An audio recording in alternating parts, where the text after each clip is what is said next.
Everyone, welcome back to our series on the books of the Bible. And today we're going to move on and start to look at the book of Esther. The book of Esther is a really cool book when we look at it because it shows a lot of things that are taking place in God's deliverance of his people. But unlike most of the stories of deliverance that we see, especially in the Old Testament, this one doesn't have any miracles in it. It doesn't have any miraculous intervention on the part of our God, but rather it relies entirely on God's providence. The book of Esther takes place during the book of Ezra that we looked at a couple of weeks ago. At this point in the Bible, we've seen everything's kind of been in timeline order. Of course, the books of 1st, 2nd Kings, 1st, 2nd Chronicles kind of went concurrently with each other. And then after those things, we saw Ezra and Nehemiah. But at this point in the Bible, the timeline kind of goes out the window and it's just extra books. The book of Esther kind of just covers a time that had already been covered. The book of Job goes all the way back to the very beginning and times in the book of Genesis. Psalms kind of spans a lot of it depending on who wrote it. And going on forward, the prophets span a whole lot of different times as we look at them. But the book of Esther takes place during the book of Ezra, and most people say it takes place between chapters 6 and 7 of the book of Ezra. And remember when we were looking at the book of Ezra, we talked about how it was the story of God's people starting to return back to Jerusalem. Judah had been taken into captivity by Babylon, and then during the time that they were in captivity, Babylon had been conquered by Persia, King Cyrus and Persia. So at this time that we're looking at in the book of Esther, we see that the king that is basically ruling over Israel, ruling over Judah or God's people, is King Ahasuerus, or a lot of other places refer to him as Xerxes, spelled Xerxes. Xerxes is the king that is over Persia at this time, and therefore is over Israel. So as we start to look, we see that this is the people that are ruling over the children of Israel. And in the book of Ezra, we saw that a number of the Israelites had already been allowed to go, and they started to rebuild the temple of God in Jerusalem.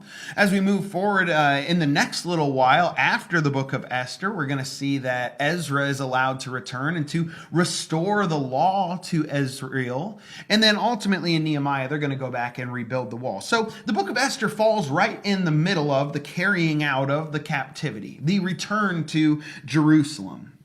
But in this book, we basically see a problem that arises that threatens to destroy all of this for the Israelite people. That threatens to destroy everything for the Jews, because there's a man that's going to rise up and try to destroy them.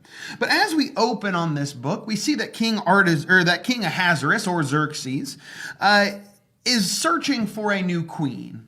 He's searching for a woman who is going to basically be the one that there has some amount of power in Persia. And as he starts to look around, ultimately a woman who is a Jew named Esther is selected.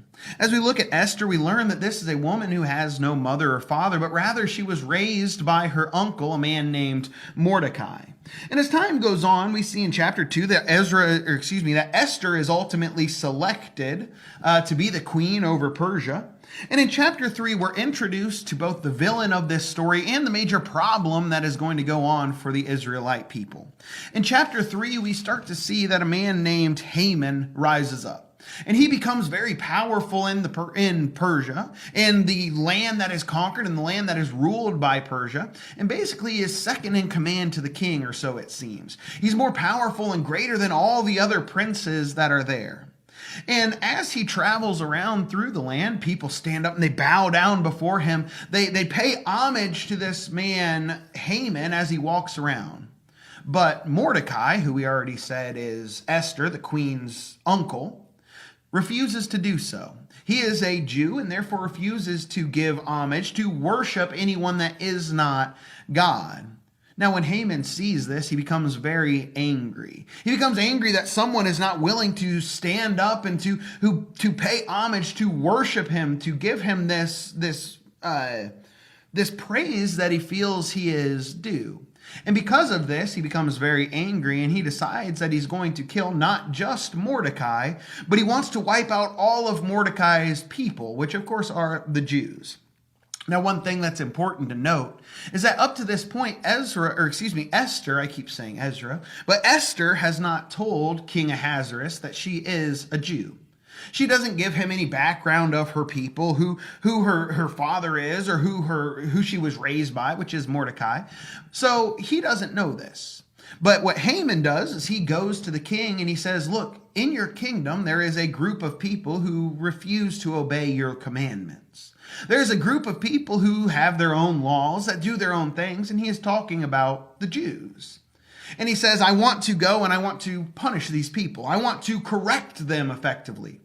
And what King Ahasuerus does is he sits down and he basically takes off what is known as his signet ring. So gives it to Haman, basically giving Haman the right to make laws.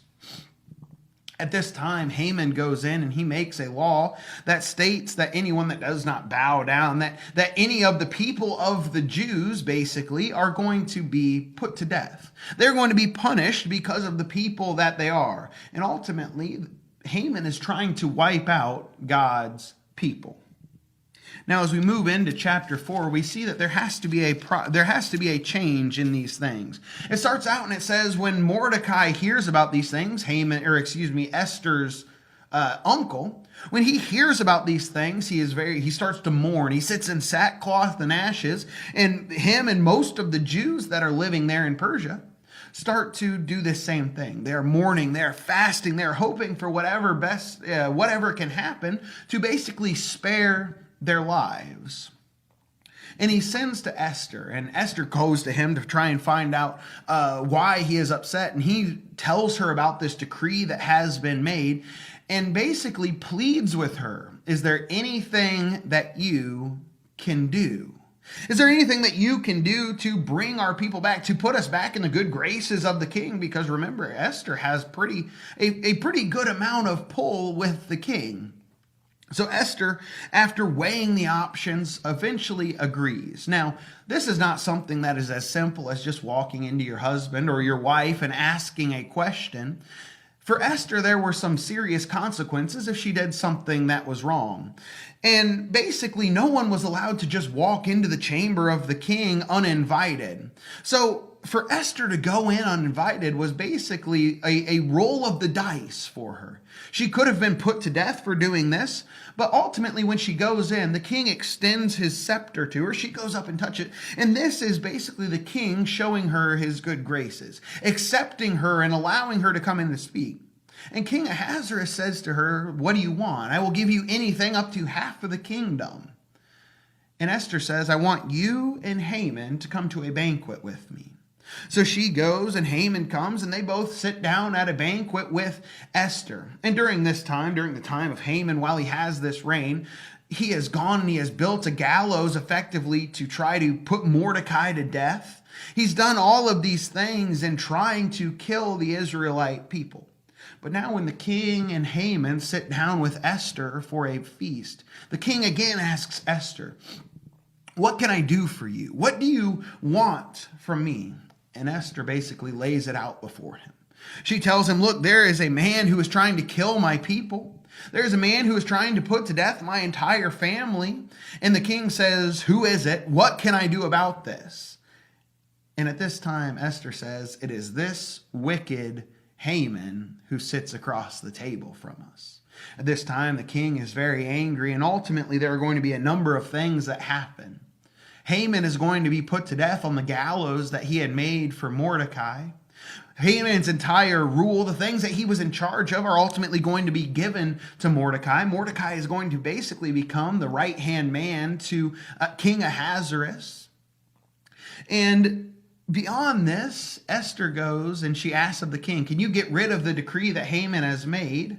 So the king wipes out this decree that basically charges that the Jews are going to be put to death. And in its place, King Ahasuerus puts a decree that says that basically protects the Jews.